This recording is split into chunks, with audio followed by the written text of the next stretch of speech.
The government released its monthly report on inflation, the Consumer Price Index, this morning. So CBS News business analyst Jill Schlesinger is here with those results to break them down for us. Jill, let's jump in. What did the July data show us? Well, we saw the inflation rate holding steady. It was up by 2.7% from a year ago. That matches the June reading. The core rate, that's the one that removes food and energy. They're volatile categories. That's why the Labor Department does that. So food and energy out, that showed that a 3.1% increase in the core rate from a year ago. That's up from the June reading. So we are starting to see some price pressure build, not across the board, but slowly in certain categories.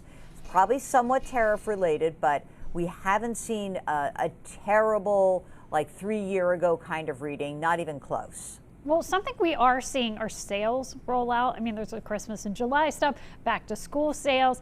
Kind of wondering about sales and what it tells us about consumers and the economy.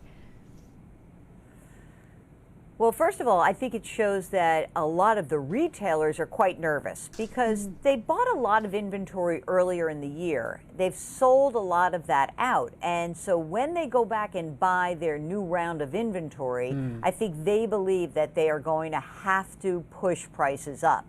Now, according to recent research, more than half of Americans agree with me, and they say it's too early to think about winter holiday shopping. That said, a lot of people are doing it. 21% believe that tariff-induced price increases are coming. They've already started to load up on their holiday shopping.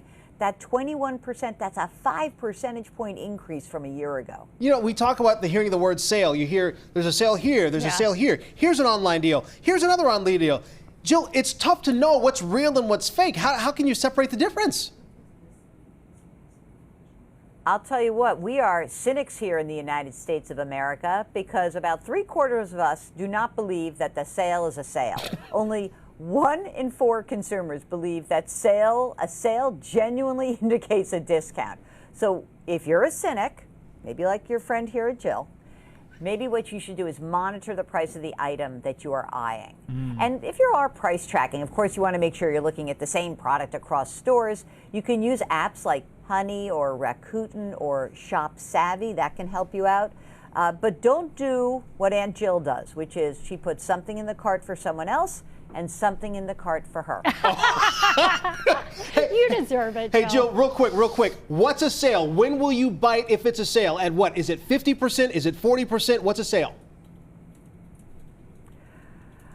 If I've really been looking at something, I start watching at 30%, and then 50% is, I'm a cyclist, so I buy a lot of cycling gear off season. And when I see 50% at some of my websites, I hit that buy button. All right. I like that. Jill Schlesinger, as always, we appreciate you, Jill. You can see her regularly on CBS Mornings and the CBS Evening News. More analysis, you can go to JillOnMoney.com.